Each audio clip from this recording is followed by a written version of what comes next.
sobre endometriosis con la doctora Gladys Germano, pero ahora vamos a ver esta enfermedad desde el lado de la paciente, y en este caso estamos en contacto con Lucía Mota. Buenas tardes, Lucía, y gracias por atendernos. No, gracias a ustedes. Buenas tardes, Cairo, Jaime y toda la audiencia, y gracias por darnos el espacio para hablar de esta patología que afecta a tantas personas en el mundo. Por favor. Lucía, como esto es radio y no se nos ve la cara y no tenemos por qué ser tan coquetos, yo me voy a tomar el atrevimiento de preguntarme cuántos años tenés.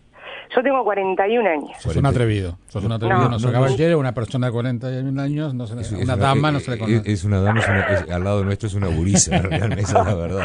Así bueno, fui alumna de Jaime, así que imagínate. Mirá. ¿Cómo estás? ¿Cómo estás, Jaime? ¿Todo bien? Y de las buenas.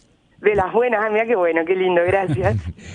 No, te preguntaba, ¿sabes por qué te preguntaba tu edad? Porque la doctora nos contaba que que esta enfermedad empieza ya a manifestarse en las primeras menstruaciones y uno se pregunta cuánto tiempo estuviste en esta situación sin saber que tenías endometriosis. Esa es una excelente pregunta y creo que es el principal problema que tenemos todas las pacientes.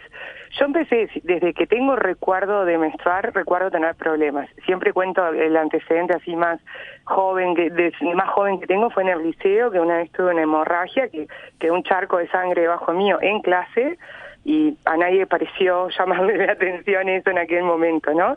También recuerdo desde chiquita perderme actividades o cosas porque el dolor no me permitía hacerlos. Eso pasa desde la endometriosis, como decía la doctora, se manifiesta desde temprana adolescencia, desde la primera menstruación.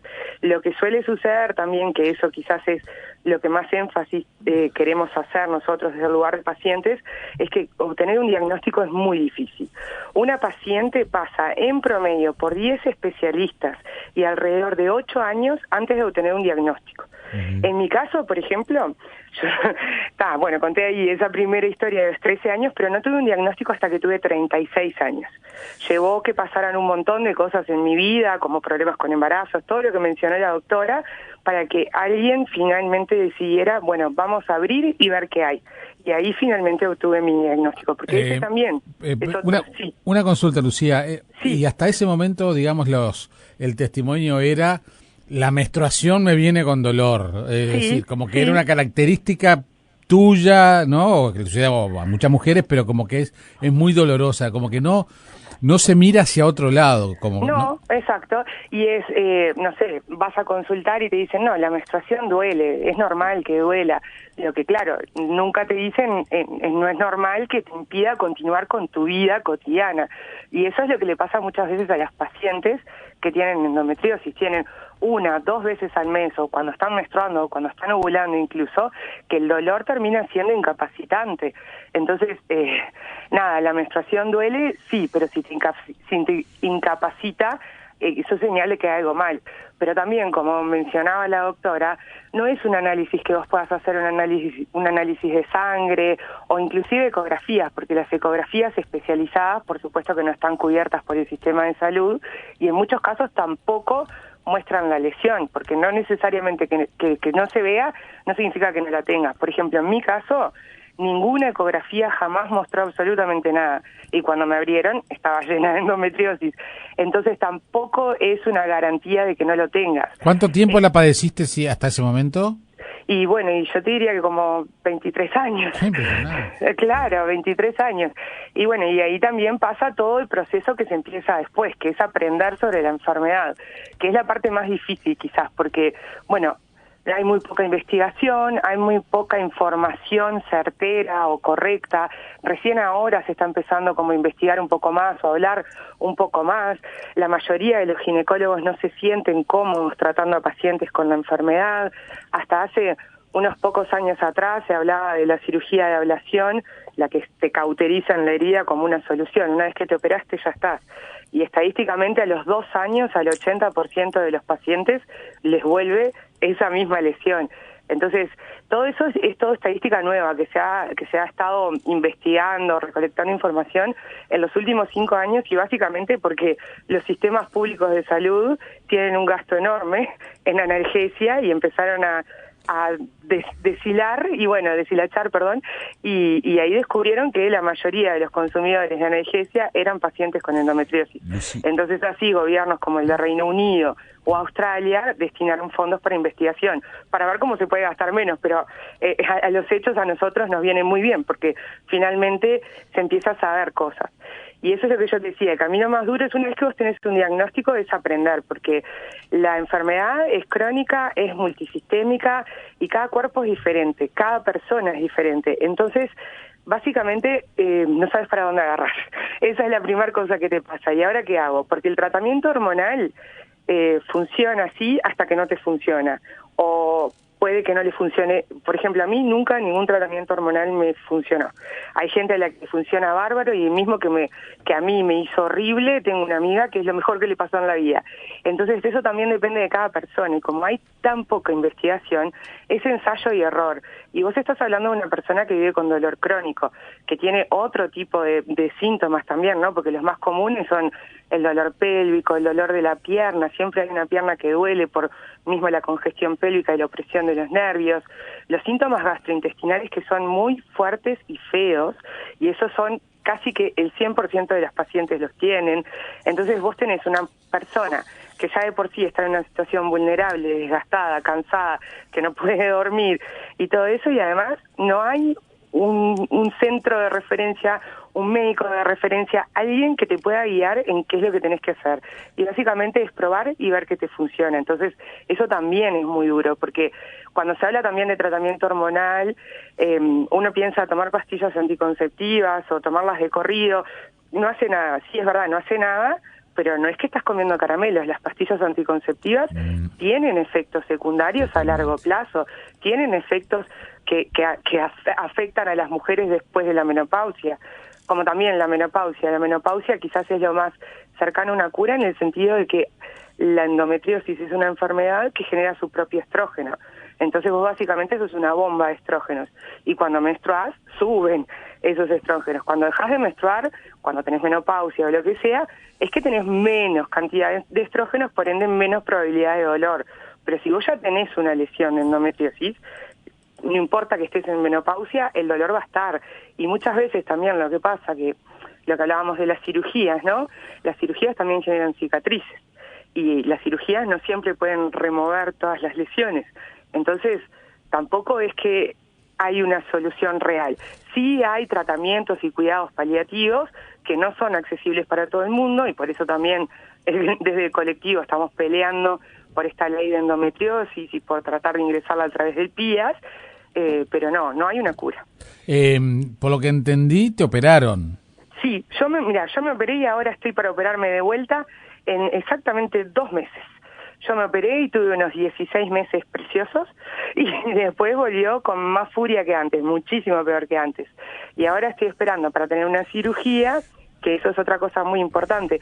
Acá en Uruguay la cirugía de decisión no se hace por especialistas en endometriosis. Hay especialistas que pueden hacer decisión de ciertas áreas. Por ejemplo, un ginecólogo puede operar el útero. Pero la endometriosis generalmente no afecta solo el útero, afecta otros tantos órganos. Entonces vos necesitas otros especialistas que puedan ser capaces de sacar ese pedazo de órgano. Y eso acá en Uruguay no existe, y por eso también es que peleamos por la ley, porque, necesitamos que haya profesionales que se puedan capacitar. Lo más cercano que tenemos acá es tanto Argentina como Brasil, y los costos, por supuesto, que son astronómicos, ¿no? No es algo que pueda acceder mucha gente. Y lamentablemente es la opción que queda para quienes tenemos endometriosis, para quienes ya nos operamos, ya probamos todos los tratamientos, ya probamos los cambios de estilo de vida. Bueno, yo cambié de estilo de vida, pero lo que decía la doctora con el trabajo, yo soy licenciada en comunicación, pero ahora trabajo como instructora de pilates, porque el ejercicio es salud y es fundamental y es lo que me permite a mí tener cierta calidad de vida. Pero bueno, es una enfermedad muy difícil y es muy difícil manejarla y paliar las consecuencias. Pero entonces, por un lado, que lo dijo la doctora y ahora confirman lo que tú estás diciendo, me preocupa lo de la formación de los médicos especialistas que no visualicen como una opción cercana cuando se lo consulta, ¿no? Eso es un problema porque padecer todo ese dolor, todo ese calvario tanto tiempo sin que le peguen, estaba complicado. Hay un tema de formación, un tema mucho más profundo. Pero por otro lado también, que la verdad que yo no lo había escuchado todavía, era lo de la solución quirúrgica que además te vuelva. Entonces, ¿eso qué significa? ¿Que ahora te vas a operar de nuevo y va a volver? ¿Qué es lo que te han dicho? Mira, eso es así. Tenés dos tipos de cirugías. Una es ablación y otra es escisión. En la ablación, que es la que se hace en Uruguay, la que le hacen al 100% de las personas que se operan acá en Uruguay, lo que te hacen es cauterizar, quemar el tejido. Ahí, estadísticamente, a los 2 años, el 80% de los pacientes tienen los mismos síntomas o peores, ¿tá? Pero esa es la operación inicial que cualquier paciente se tiene que hacer para confirmar que tiene endometriosis. O sea que para ti, digamos, fue la prueba del 9. Algo así, exacto. Y después lo que pasa es, básicamente, si tenés los recursos como para pagar un especialista en escisión, entonces tus chances de que vuelva esa lesión ya se reducen a un entre 8 y 12%. O sea, eso realmente puede llegar a cambiar la vida de la gente. A los 2 años capaz que ya no tenés más.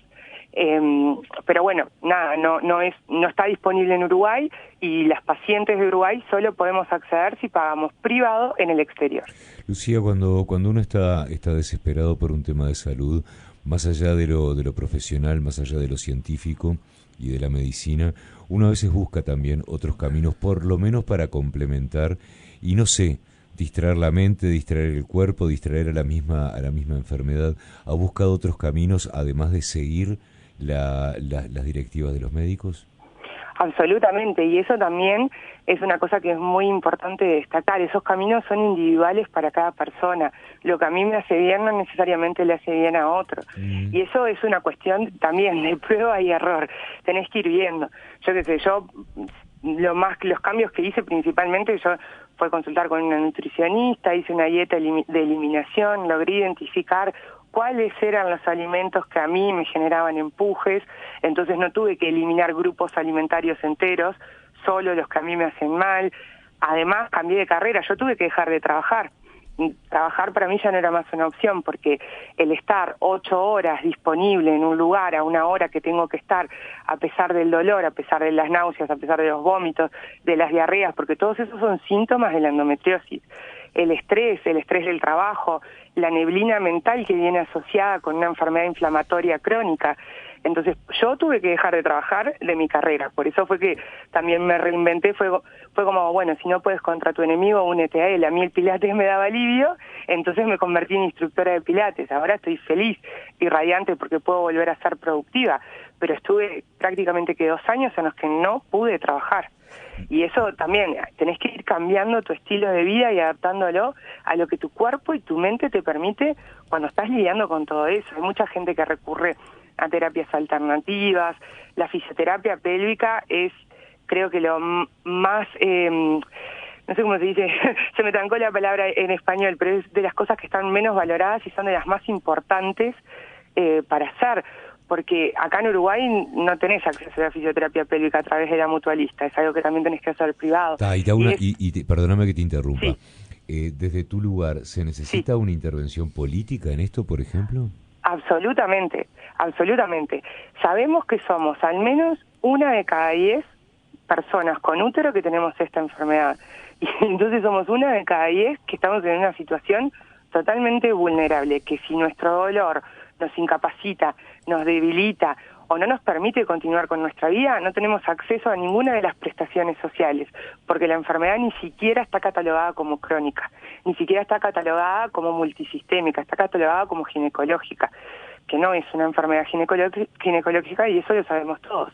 Entonces, el ginecólogo es el camino de entrada por el que uno obtiene el diagnóstico, porque bueno, las menstruaciones abundantes son el síntoma más evidente y dolorosa, pero no es una enfermedad ginecológica. Entonces tiene que haber un cambio político y tiene que haber un cambio en las prestaciones sociales. Y perdóname que te apure, que te apure, pero se nos termina el tiempo, sí. Lucía.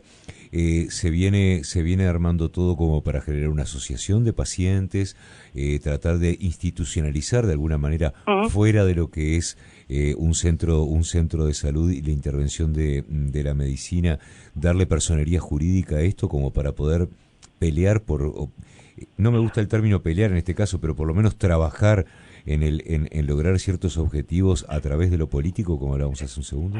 Sí, mira, nosotros somos hasta ahora un colectivo de pacientes, Sendo Uruguay. Quien quiera que nos busque en Instagram, Twitter, todo, y ahí estamos todos. Somos un colectivo de pacientes. Iniciamos el trámite de la personería jurídica y todo eso, pero bueno, bien, lleva todo su tiempo, pero independientemente de la legalidad y validez que nos dé la Corte, nosotras estamos igual en contacto con los legisladores. Presentamos un proyecto de ley en marzo del año pasado que fue ingresado a través de la Cámara de Senadores por el senador Charles Carrera, y bueno, y ahora lo que nosotros queremos es pelear para que, bueno, se trate, se discuta. En estas últimas semanas hubo una proyección de un documental que hizo Hillary Clinton justamente como para conseguir fondos en el Senado, y se invitó a muchos legisladores, lo organizó una colega nuestra de Endocomunidad, y se invitó a muchos legisladores, y bueno, ayer, por ejemplo, se habló en la Cámara de Senadores y se dijo que el cambio es necesario. Entonces está bueno que el sistema político por lo menos está empezando a considerar que, bueno, si somos tantas, necesitamos una respuesta, porque vivir con dolor no es vida. Muy bien. Lucía, muchas gracias por atendernos y muchas gracias por estos minutos. Sí, un gusto. Gracias a ustedes, Besos, chao. Que pases bien. Que pases bien. Bueno, era Lucía Mota, paciente con endometriosis.